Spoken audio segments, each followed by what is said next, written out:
फिलहाल के लिए जम करते हैं क्षेत्रमिति में और आपका स्वागत करते हैं इसमें। तो मेंसुरेशन के इस लेक्चर में आपका स्वागत है। स्टार्ट करते हैं। मेंसुरेशन में आपको सबसे पहले पढ़ना पड़ेगा cube and cuboid. Cube and cuboid जोश बेटा लास्ट तक बना होना चाहिए, क्योंकि आप क्यूब एंड क्यूबाइड का लेक्चर पार्ट देख रहे हैं।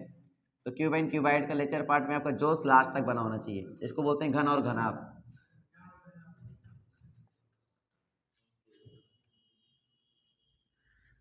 ये क्या होता है, ये कैसे होता है, ये सारी कहानी हम आपको लेक्चर प्रोवाइड करा देंगे। डिस्क्रिप्शन में लिंक भी डाल देंगे, वहां से देख लेना, या फिर हम ग्रुप में से सेंड कर देंगे, वहां से देख लेना। ठीक है, अभी हम सीधे बात करेंगे फॉर्मूले की और रट्टा मारने का तरीका बताएंगे और रट्टा मरवाएंगे। सीधी सी कहानी है। क्या रेडी हो सभी लोग? रेडी हो ना? जोश नहीं आ रहा है, जोश आना चाहिए। आज के लेक्चर में जोश आएगा। ठीक है, सबसे पहला काम, अगर हम टोटल नंबर ऑफ फेसेस की बात करें, वो तो सबको पता होना चाहिए। ठीक है, इसके चेहरे सरफेस कितना होता है? सरफेस में ये छोटी सी बात है, लेकिन डिस्कस कर लेते हैं। सरफेस क्या होता है? सरफेस को बोलते हैं पृष्ठ। पृष्ठ क्या होता है बेटा? अब हम बोलेंगे तल क्या होता है। ठीक है, देखो हम आपको सिंपल बताते हैं। ये क्या है? इसका सरफेस है। ये क्या है? इसका सरफेस। ये जितना बड़ा होगा सरफेस एरिया उतना ही बड़ा होगा। जैसे व्हाइट बोर्ड है जो हम टच कर रहे हैं, ये व्हाइट बोर्ड का क्या है बेटा? सरफेस है। क्या है ये? सरफेस। ये पूरा सरफेस हो गया। सबको समझ आ रही है? अब सरफेस है तो कहीं हर जगह आएगा पृष्ठीय क्षेत्रफल। पृष्ठीय क्षेत्रफल जहां जहां पे, अब देखना, अब एरिया की बात कर रहे हो, जितना स्थान घेरोगे उतना ही उसका क्या होता है? एरिया। जिस रूम में बैठे हो ये क्यूबाइड है, मान लो। हालांकि पूरी तरीके से क्यूबाइड नहीं है ये, मान लो कुछ देर के लिए क्या है? क्यूबाइड। जिस रूम में आप बैठे हो क्या है? एक क्यूबाइड। अब सपोज करो मैं इसमें पेंट करवाने की बात कर रहा हूं, थोड़ा ध्यान समझना। अगर मैं इसमें पेंट करवाऊंगा तो पेंट मैं कहां कहां करवाऊंगा? सरफेस पे कराऊंगा। जहां बैठे हो क्या वहां पे पेंट कराया जाएगा? नीचे नहीं, पेंट ये इन चारों दीवारों पे कराया जाएगा। ठीक है, छत पे करा लिया जाएगा। तो एरिया में ये नीचे वाला पेंट तो होगा नहीं यहाँ पर। ठीक है, छत में दूसरा पेंट होगा। चलो चारों दीवाली पे, मान लो चारों दीवालों पे पेंट कराना है। अब चारों दीवालों पे पेंट कराना है तो फार्मूले में केवल 4 दीवार आनी चाहिए। मान लीजिए अगर हम कोई काम कर रहे हैं जिसमें हमारा छत भी आ रहा हो, ये चारों दीवारें भी आ रही हैं, उसमें ये नीचे वाला नहीं आया, तो याद रखना है जो चीज आए मात्र उसका सूत्र लगाना होता है, पूरी तरीके से नहीं। हालांकि जब टोटल पूछे टोटल निकालो, लेकिन जब टोटल ना पूछे तो जितना दे, वो क्वेश्चन बोलेगा नहीं तुमसे कि ये बताओ, ये भी नहीं बोलेगा कि पृष्ठीय क्षेत्रफल में नीचे वाला छोड़ दो। वो तुम्हें सोचना है कि नीचे वाला छोड़ना है कि नहीं छोड़ना है। कैसे सोचेंगे? ठीक है, सिंपल से कहानी है। जैसे हम तुमसे बोलें कि एक कुएं में, ऐसा सिंपल सोचो, एक कुएं में अगर मुझे टाइल लगवानी है, टाइल्स। यार महंगा कुआं है, अच्छा वाला कुआं बना रहा है, चलो कुएं में पुताई करवानी है। जो कुएं के अंदर वाला इंटीरियर पार्ट होता है उसमें क्या करानी है? पुताई करवानी है। तो बताओ पुताई करवाने में तुम सरफेस एरिया में क्या फॉर्मूला लगाना चाहोगे? सरफेस दो होते हैं, एक ऐसे होता है, सी ऐसे होता है। मतलब एक पृष्ठीय क्षेत्रफल होता है, कुल पृष्ठीय क्षेत्रफल होता है। आप क्या लगाना चाहोगे? कुल पृष्ठीय क्षेत्रफल। बेटा पेपर बहुत अच्छा करोगे आप लोग। भाई कॉमन से लगाओ। नीचे तो पानी भरा है, छत उसकी है नहीं, छत उसकी है नहीं, नीचे पानी भरा है, तो पृष्ठीय में तो लगाओगे ना, वक्र पृष्ठीय में। नीचे में पानी तो है, पानी में तो पेंट करोगे नहीं जाके। तो कॉमन सेंस वाली बात है ना ये। अब ढक्कन में भी अगर पेंट लगाए तो ढक्कन का प्लस अलग कर देंगे, क्या दिक्कत है? तो ये तुम्हारा क्या चलना चाहिए? Common sense. इतना बेटा चलना चाहिए, नहीं तो मामला गड़बड़ है। ठीक है नहीं? ठीक है, ठीक है ना? अब देखो लगा, यही सब बुद्धि चलानी है, बस में कुछ खास नहीं करना है। क्यूब एंड क्यूबाइड के साथ थोड़ा सा खेल खेलते हैं। हम पहले क्यूबाइड पढ़ाएंगे और क्यूब में चीजें बस उसी से करा देंगे। तो सिंपली पहले क्यूबाइड पढ़ा लेते हैं। आपके सामने प्रस्तुत है, हालांकि पूरी तरीके से क्यूबाइड नहीं बन पाया मेरा, लेकिन हम मान के चलो ये क्यूबाइड है। ये क्या है बेटा? क्यूबाइड। क्यूबाइड में अगर हम फेसेस काउंट करें, यानी कि सरफेसेस काउंट करें, कितने सरफेस हो गए इसमें? काउंट करो। 6। पक्का? गिनले? 1 2 3 4 5 6। कितने हुए? 6। तो हो गए बेटा 6 सरफेसेस, संख्या हो गई 6। अगर हम बात करें किनारों की, किनारे मतलब साइड होती है, भुजाएं होती हैं, तो किनारे कितनी होती हैं? बहुत सही, 8। 12। ये तो हो गई बेटा व्याधियां। चलो गिन लेते हैं। एक, ये देखो, एक, ये वाला जिसको मैं टच कर रहा हूं, ये किनारा होता है। एक, ये हुआ 2, ये हुआ 3, ये हुआ 4, ऊपर आया 4, नीचे आया 4, 4 4 कितने हुए? 8, 9, 10, 11, 12, कुल मिला कितने हुए? कुल भुजाओं की संख्या 12 होती है। इतना तो यार याद रखो, मतलब इतना तो पता होना चाहिए ना। कितने होते हैं? 12 होते हैं। ठीक है, तो किनारों की संख्या हो गई 12।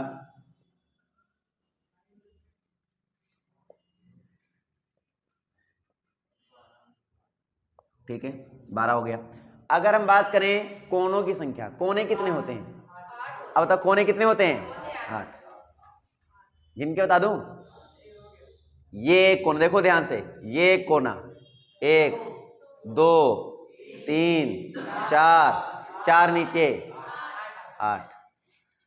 अब अगल बगल में गिन लेना कि 8 इधर उधर भी ना। कुल मिला के कोने कितने हो गए बेटा? 8। तो कोनों की संख्या वो हो गए आपके पास 8। यहां तक समझ में आ गई बातें? ठीक है, अब अगला उठाते हैं। बड़ा सिंपल सिंपल उठा रहा हूं। अगर मैं छत और दीवार की बात कर रहा हूं, तो छत और आधार की बात कर रहा हूं, छत, बताओ छत कौन होगी इसमें? ये वाला हिस्सा क्या होगा? छत। ये भी क्या होगा? बेस। लेकिन ध्यान से देखोगे, ध्यान से, क्या दोनों के एरिया सेम नजर आया कि नहीं आया? एरिया देखो, एरिया इतना बड़ा या उतना बड़ा या सेम है ना? तो एरिया क्या होगा? सेम। तो वही मैं पूछ रहा हूं, क्या दोनों का एरिया सेम आया? नहीं आया? तो ध्यान से समझने वाली बात है कि ये दोनों सेम है। अब ध्यान से और देखो, ये गोला और यह गोला सेम है नहीं सेम है? आमने सामने क्या है? सेम। क्या पता चला? सेम वाले देखना, 1 2, ये आपस में सेम, ये दोनों आपस में सेम, ये दोनों आपस में सेम। क्लियर हुआ? अब मैं एक एरिया सोच रहा हूं, अगर ये लंबाई है, ये हिस्सा चौड़ाई और ये हिस्सा ऊंचाई है, ये लंबाई है, ये चौड़ाई है, तो बताओ इसका एरिया क्या बना? ये चौड़ाई, ये लंबाई, एरिया क्या बना? लंबाई गुणे चौड़ाई, क्योंकि आयत है ये क्या है? आयत है। तो आयत क्षेत्रफल होता है लंबाई गुणे चौड़ाई। अब मान लो ये ऊंचाई है और ये चौड़ाई है, तो इसका क्षेत्रफल क्या बना? चौड़ाई गुणे ऊंचाई। इसका क्या बना? चौड़ाई गुणे ऊंचाई। इसका क्या बना? ये लंबाई है, ये ऊंचाई है, तो लंबाई गुणे ऊंचाई। समझ में नहीं आ रही है? इसका क्या बना? लंबाई गुणे ऊंचाई। अब यही तुम्हें सेंस लगाना है। अगर हम इस सरफेस एरिया को पूछूं, इसका एरिया क्या है? तो लंबाई गुणे चौड़ाई। इसका एरिया क्या है? लंबाई गुणे, भाई लंबाई है, ऊंचाई है, तो लंबाई गुणे ऊंचाई। इसका एरिया क्या है? लंबाई गुणे ऊंचाई। इसका एरिया क्या है? चौड़ाई गुणे ऊंचाई। अब जो नहीं होगा वो नहीं लिखेंगे, जो होगा वो लिखेंगे। अब मैं तुमसे क्वेश्चन पूछूंगा, तुम्हें सोचना है। सपोज दैट यहां पे अगर बात कर लिया जाए, ये ऐसे सोच लो ना, ये छत है, लंबाई गुणे चौड़ाई, ये भी आधार है, लंबाई गुणे चौड़ाई। ये 4 दीवारों में से ध्यान देना, ये 4 दीवार, जैसे ये एक दीवार, एक ये दीवार, तो ये होगा बेटा ये लंबाई गुणे ऊंचाई, ये होगा लंबाई गुणे ऊंचाई। जिसमें व्हाइट बोर्ड लगा है वो क्या होगा? लंबाई गुणे चौड़ाई। लंबाई गुणे, गलत, ऊंचाई गुणे चौड़ाई, वो क्या होगा? अब ध्यान देना, मेरा मूड खराब हुआ, मैंने इस रूम का ये दीवार गिरा के बाहर कर दिया, बाहर कर दिया, ठीक है? तो एरिया बताओ क्या होगा? तो एरिया में छत मेरी जिंदा है, ऊपर वाला जिंदा है, नीचे वाला जिंदा है, अगल बगल सब जिंदा, बस ये वाला एरिया खत्म। तो ध्यान देना, ऊपर जिंदा है 1 LB ऊपर, नीचे वाला भी LB, लंबाई गुणे चौड़ाई, लंबाई गुणे चौड़ाई। ये क्या है? ऊंचाई गुणे, सॉरी लंबाई गुणे ऊंचाई। ये भी क्या है? लंबाई गुणे ऊंचाई। वो क्या है? चौड़ाई गुणे ऊंचाई। बस मैंने एक चौड़ाई गुणे ऊंचाई हटा दिया है, तो बाकी सबको जोड़ लो, इसको ना जोड़ो। इस तरह से तुम्हें बनाना होता है सूत्र, ठीक है? जैसे मान लीजिए मैं टोटल सरफेस एरिया निकाल रहा हूं, सपोज दैट, तो टोटल मतलब तो पूरा जोड़ो, पूरा। तो कितने LB हैं? 1 LB ऊपर, 1 LB नीचे। LB मतलब लंबाई गुणे चौड़ाई। लंबाई को हम बोल रहे हैं L, ठीक है? चौड़ाई को हम बोल रहे हैं बेटा B, ऊंचाई को बोल रहे हैं बेटा हम H। तो 1 LB ऊपर और 1 LB नीचे, छत को भी बोलेंगे LB और आधार वाले को भी बोलेंगे LB, तो बन जाएगा बेटा 2 LB हो गए, 1 LB ऊपर 1 LB नीचे, ठीक है? ये क्या है बेटा? ये लंबाई है और ये ऊंचाई है, तो लंबाई को बोलेंगे L, ऊंचाई बोलेंगे h, ये बना क्या LH, ये भी क्या है LH, कितने LH हो गए 2 LH हो गए। ठीक है, अब अगला देखो, ये क्या है जिसमें व्हाइट बोर्ड लगा है BH, वो भी क्या है BH, कितने BH हो गए 2 BH हो गया। इसके अलावा कोई सरफेस तो है नहीं अभी भाई, 6 सरफेस थे, 6 के 6 मैंने जोड़ लिए, 2 2 4 2 6, 6 के 6 आगे नहीं आ गए, आ गए। अब इसमें ले लेंगे 2 कॉमन, तो एकदम सीरियस लिखो LB लिख लो, फिर BH लिख लो, फिर BH लिख लो, और फिर LH लिख लो, ये HL लिख लो, तुम्हारी मर्जी। क्या ये बात समझ में आ गई?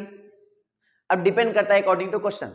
सपोज कर लीजिए अगर छत नहीं है, जैसे हमने मकान बनवाया, नीचे हमने प्लास्टर करवा दिया, मैंने चारों दीवारें खड़ी कर दी, मैंने छत नहीं डलवाया,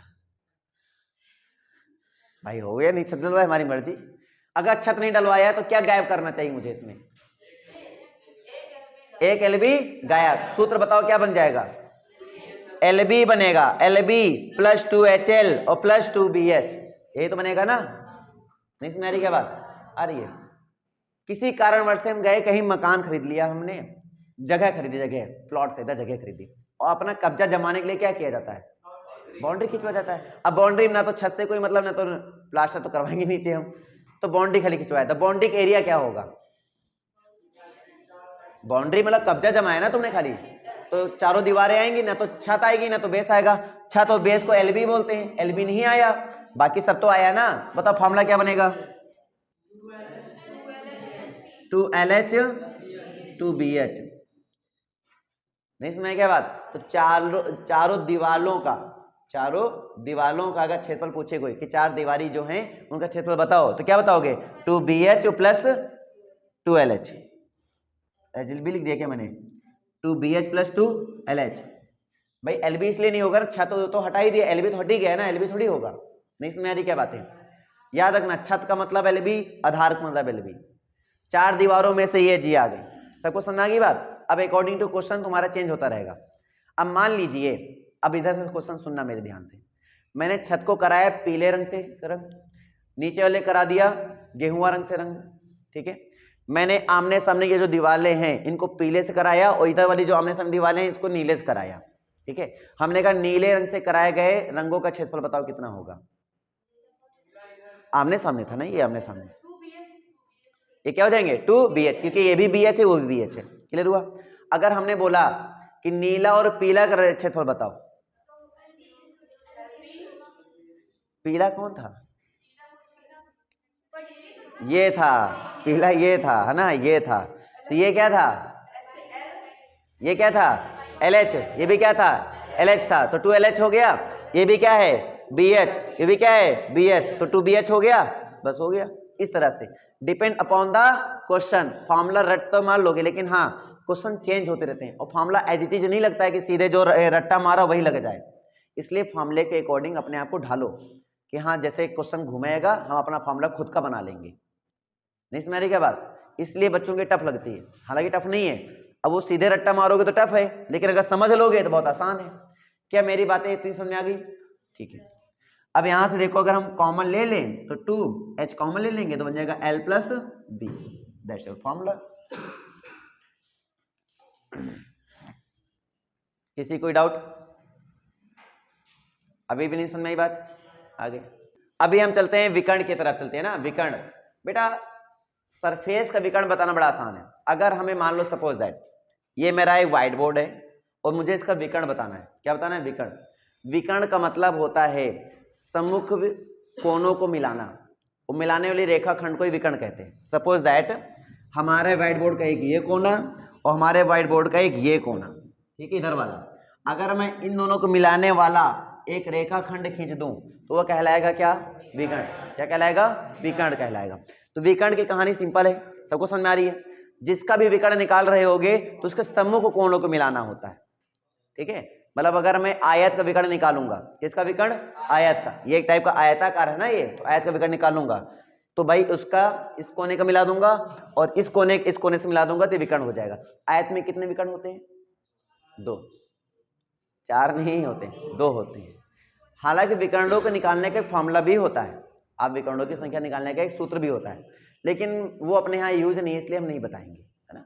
जब ज्योमेट्री ज़्यादा पूरी ज्योमेट्री पढ़ते हो ना तुम, तो फिर वो बताना अनिवार्य हो जाता है, क्योंकि वो एग्जाम में आता है। लेकिन अभी ऐसा कोई सीन नहीं है, उसको नहीं बताएंगे। हम लोग सरफेस एरिया एंड वॉल्यूम पढ़ रहे हैं। मेंसुरेशन का मतलब क्या होगा? सरफेस एरिया एंड वॉल्यूम, पृष्ठों का क्षेत्रफल और आयतन, बस यही पढ़ने वाले हैं। तो क्वेश्चन कहाँ कहाँ से घुमा सकता है, बस उन सभी चीजों को देखेंगे। जैसे विकर्ण से क्वेश्चन घुमाता है तो वहां देखेंगे। अब मान लो क्वेश्चन में साफ साफ दे दे किसी सरफेस का विकर्ण, अब सरफेस का विकर्ण दे दे और तुमसे बोल दे ऊंचाई भी दे दे और तुमसे बोल दे कि किसका विकर्ण निकाल लो, तुमसे बोल दे क्यूबाइड का विकर्ण निकालो। अब पता चल रहा है कि तुम सिंपल क्वेश्चन है, लेकिन छोड़ छांट के चलिए सरफेस का विकर्ण दे दिया, ऊंचाई दे दिया, क्यूबाइड का विकर्ण कैसे निकालेंगे, कंफ्यूज। तो तुम्हें सोचने की जरूरत नहीं है। मान लो अगर हम तुम्हें इस छत का विकर्ण दे दें, इस छत का, सरफेस मतलब एक छत है, सरफेस क्या है, छत भी है, ये भी है, ये भी एक सरफेस है, ये भी एक सरफेस है, ये भी एक सरफेस है, और किसी एक का विकर्ण तुम्हें दे दें। सपोज दैट हमने तुम्हें छत का विकर्ण दे दिया। अब छत क्या होता है बेटा? छत में लंबाई होती है, छत ऐसे होती है, लंबाई होती है और क्या होती है, चौड़ाई होती है। छत और आधार दोनों में एक ही चीज उठाते हैं, लंबाई और चौड़ाई। ये तो याद है ना सबको। अब लंबाई चौड़ाई, अब विकर्ण का मतलब होता है समूह भुजाओं को, समूह को शीर्षों को मिला दिया हमने, अब समूह शीर्ष को मिलाया तो इसको विकर्ण कह रहे हैं बेटा। अब विकर्ण निकालने के लिए आपको पता 90 अंश है। कर्ण का वर्ग बराबर लंब का वर्ग प्लस आधार का वर्ग, वैसे वाले फॉर्मूले से लगाओ ना, तो वही तरीका पाइथागोरस थ्योरम से। तो अंडर रूट क्या हो जाएगा बेटा, L square plus B square. तो सरफेस का, इस सरफेस का क्या बन गया, under root L square plus B square, ये आपको दिया गया।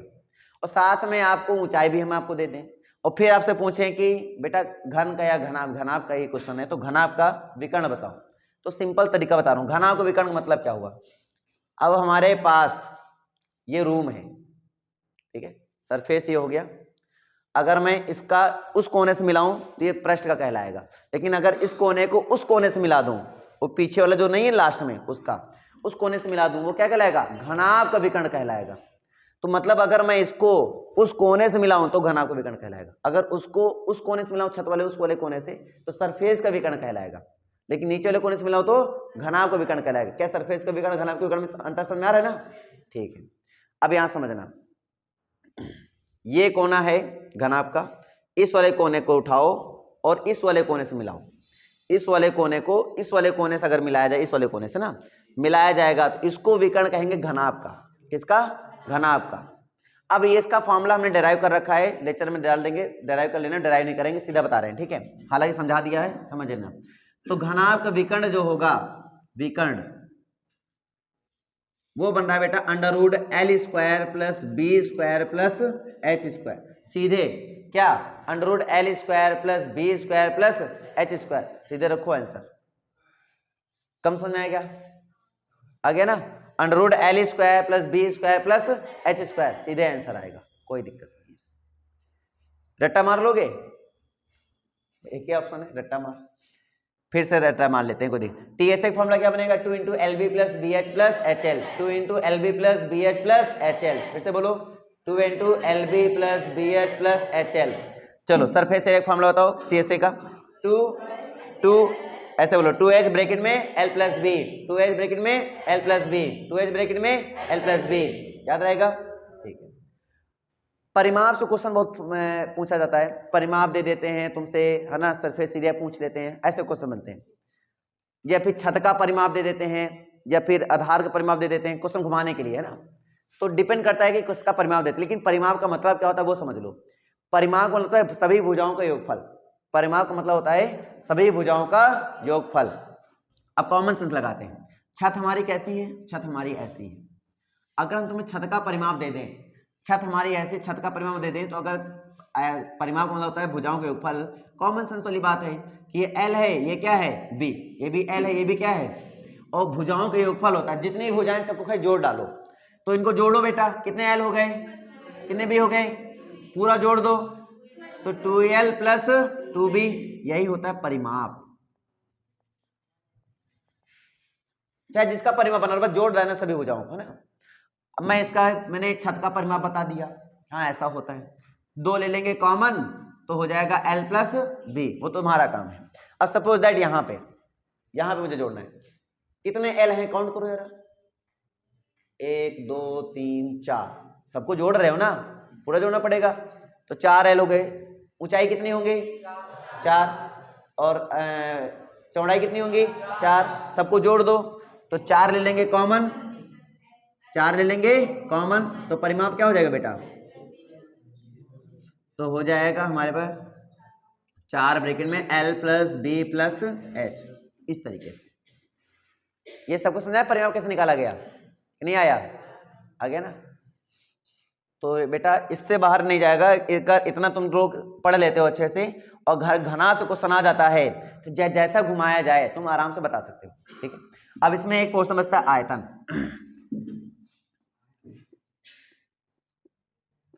आयतन को इंग्लिश में बोलते हैं बेटा क्या, वॉल्यूम। इसको पढ़ डाला तो लाइफ हो जाएगा झिंगा लाला, ठीक है, क्योंकि आयतन से क्वेश्चन बहुत घुमाता है। अब घुमाता कैसा है, घुमाता कुछ नहीं है लेकिन बच्चे घूम जाते हैं अक्सर। तो मैं आपको बताता हूँ इसको तरीका क्या है समझने करने का। आयतन को तुम ऐसे समझ सकते हो कि जब भी कोई चीज भरी जाती है, ये खाली की जाती है, जैसे इस रूम में हवा भरी है, हवा है आयतन, भाई पूरे जगह घेर लिया उसने, ये सॉलिड घन है तो आयतन की बात कर रहे हैं। अगर इसमें लकड़ी कितनी इस्तेमाल हुई तो क्या इसकी बात की हमने, आयतन। मतलब जब पूरी जगह बात हो रही है कि हाँ इसमें जितना चीजें कवर किया है, जैसे सॉलिड की बात करोगे कितना लोहा इस्तेमाल किया है, कितना लकड़ी इस्तेमाल किया, ठीक है, कितना पानी भर सकते हैं, जब भी ऐसी बात करोगे समझ जाओ हम आयतन में चले जा चुके हैं। भरने खाली करने के बाद तो आयतन, गलाकर कोई दूसरी आकृति, एक चीज और समझ लेना, इसको एकदम गांठ बांध लो। अगर हम एक आकृति को गला के दूसरी आकृति बदलते हैं, आकृति बदलने से कभी भी आयतन बदलता नहीं है। पानी अगर थाली में डालोगे तो पानी उतना ही रहेगा, चाहे उसको गिलास में डालो, चाहे थाली में डालो, चाहे लोटा में डालो। अगर 1 लीटर पानी है तो 1 लीटर ही रहेगा। मेरी बात समझ पा रहे हो, नहीं समझ पा रहे हो? इसका मतलब क्या है, आकृति बदलने से आयतन कभी नहीं बदलता। यानी ये घनाभ है, अगर मैं इसको पिघलाऊं और पिघलाने के बाद एक घन बना दूं तो दोनों का आयतन आपस में क्या हो जाएगा, बराबर। ये तुम्हें कॉमन सेंस वाली बात है। जब भी कोई चीज पिघलाकर नई चीज बनाई जाती है तो उनका कुल आयतन, इसका कुल आयतन आपस में क्या होगा, बराबर होगा। सपोज दैट मैं इस घन के 10 टुकड़े करूं छोटे छोटे घनों में, तो अब क्या समझ पा रहे हो उसका, कि जो छोटे छोटे घन होंगे 10 टुकड़े, उनका कुल आयतन इस बड़े टुकड़े का आयतन आपस में क्या होगा, बराबर होगा। That's your common sense. नहीं समझ रही क्या बात आ गई ना। मतलब ये घन आपको अगर मैं पिघलाऊं और पूरा पिघलाकर एक घन बना दूं, घन बना दिया मैंने, तो इस घनाभ का आयतन किसके बराबर है, वो जो घन बनाया उसके बराबर होगा, ठीक है। अगर मैं इस घनाभ को पिघलाऊं और एक गोला बना दूं, क्या बना दूं, गोला, तो घनाभ का आयतन किसके बराबर हो गया, गोले के आयतन के बराबर हो गया। यानी जब भी कोई एक आयतन पिघला के दूसरा आयतन बना जा रहा है तो आयतन नहीं बदल रहा है, आकृति बदल रही है, आयतन दोनों का क्या होगा, सेम होगा। तो ये चीज कॉमन सेंस है। अब अगर पता चल रहा है कि एक टैंक का पानी अगर हमने एक टंकी में डाल दी, और टंकी कैसी है, सिलिंड्रिकल फॉर्म में है, मतलब बेलनाकार है, तो क्या समझ पा रहे हो इससे, टैंक का पानी उठा के, टैंक कैसा था, घनाभाकार था, उसका पानी उठाया और किस में डाल दिया, एक ऐसी टंकी में डाला जो कि बेलनाकार है, तो आप क्या समझ पा रहे हो इससे,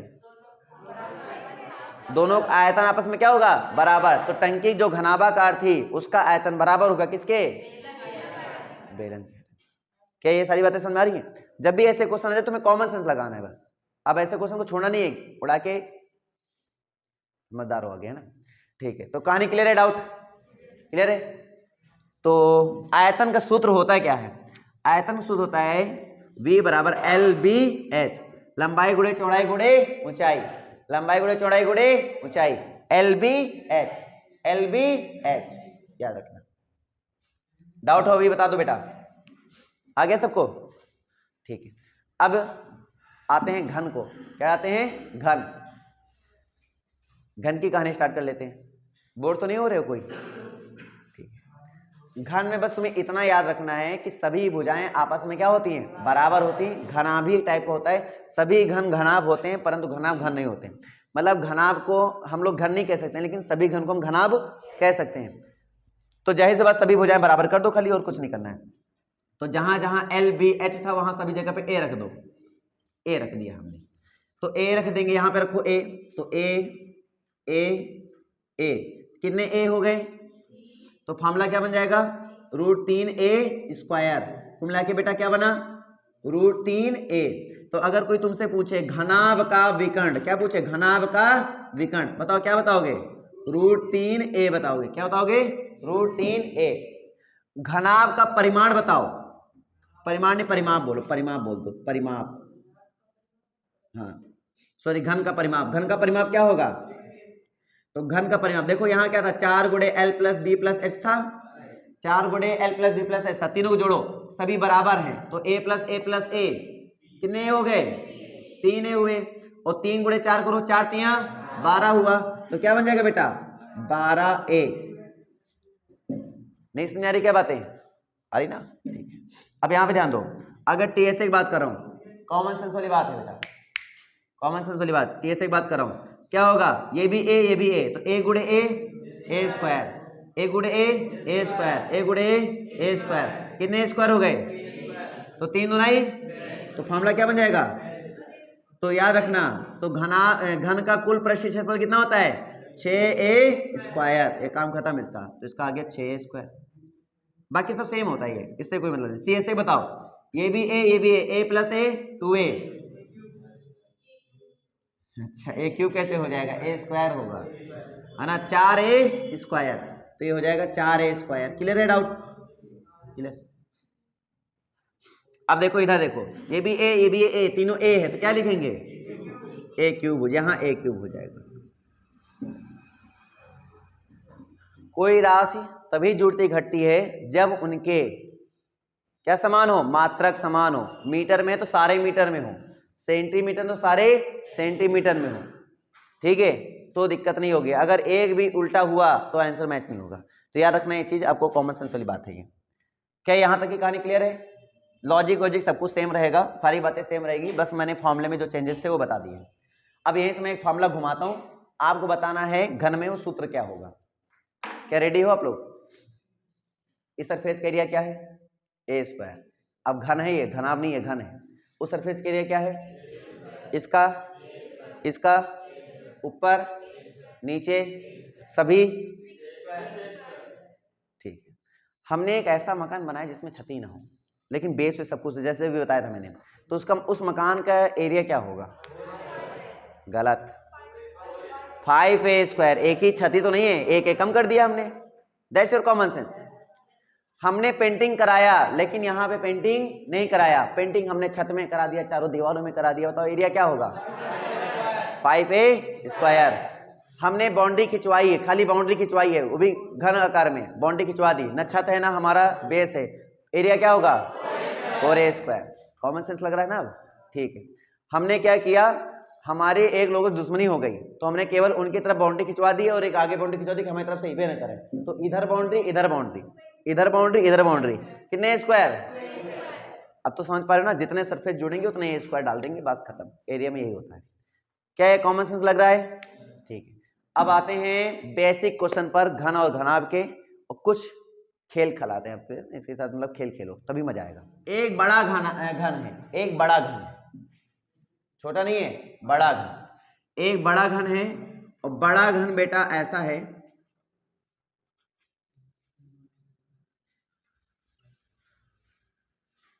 ये लॉजिक हर जगह अप्लाई होते हैं, ठीक है। बड़ा घन है, और बड़े घन की जो भुजा है, बड़े घन की भुजा, वो दिया गया आपको 6 मीटर, बहुत बड़ा हो जाएगा, सेंटीमीटर लो, ठीक है। और छोटा घन जो हमने लिया, छोटा घन की भुजा, उसकी भुजा लिया मैंने 3 सेंटीमीटर। समझना, क्वेश्चन सुनना आप ध्यान से। बड़े घन को हमने क्या किया, 3 सेंटीमीटर छोटे छोटे घनों में काट दिया, 3 टुकड़े किए, जितने टुकड़े किए मुझे नहीं पता। तो मुझे बताना है कि इतने बड़े वाले भुजा वाले घन में इतने छोटी भुजा वाले घन के कितने टुकड़े किए जा सकते हैं, कितने टुकड़े किए जा सकते हैं। क्या बोला? एक बड़ा घन है जिसकी भुजा कितनी है? 6 सेंटीमीटर है, ठीक है। मुझे उसको छोटे छोटे घनों में डिवाइड करना है, छोटे छोटे घनों में डिवाइड करना है, तो कितने टुकड़े उसके किए जा सकते हैं, कैसे निकालेंगे? कॉमन सेंस वाली बात। हमें नहीं पता कुल कितने टुकड़े किए जा सकते हैं, हमने बताया था कुल, तो हमें नहीं पता सारे टुकड़े बराबर है ना आपस में, तो बोल लेंगे n टुकड़े हैं। कितने टुकड़े हैं? n। और एक टुकड़े का वैल्यूम बता लेंगे, तो छोटे टुकड़े का वैल्यूम, एक टुकड़े का वैल्यूम निकाल लेंगे, तो सभी टुकड़े का सेम होगा, उसको n, तो ये कुल वैल्यूम आपको पता है जब भी टुकड़े की बात की जाए, मैंने बताया था इसका कुल आयतन उसके कुल आयतन के क्या होता है, बराबर होता है। तो बड़े वाले का आयतन के बराबर होगा, बड़ा वाला आयतन लिख लेंगे, ठीक है। बिग डाल देते हैं इसको ना, इसको स्मॉल, इसको बिग। बड़े वाले आयतन के बराबर, मतलब बड़े वाला ही तो जितने टुकड़े कर पाया है तो उसको जोड़ेंगे सभी के, तो बड़े वाले के आयतन के क्या हो जाएगा, बराबर हो जाएगा। कॉमन सेंस वाली बात।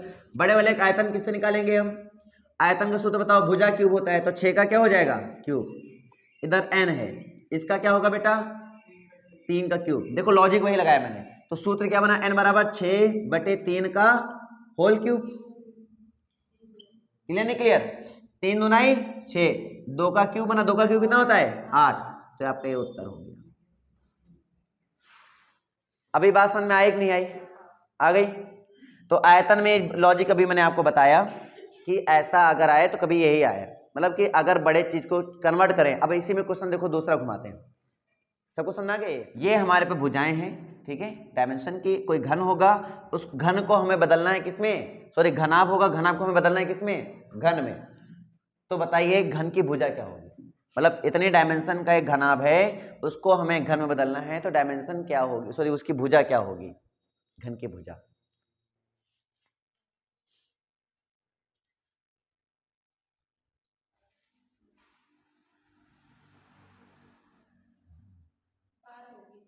हम्म, 12 होगी।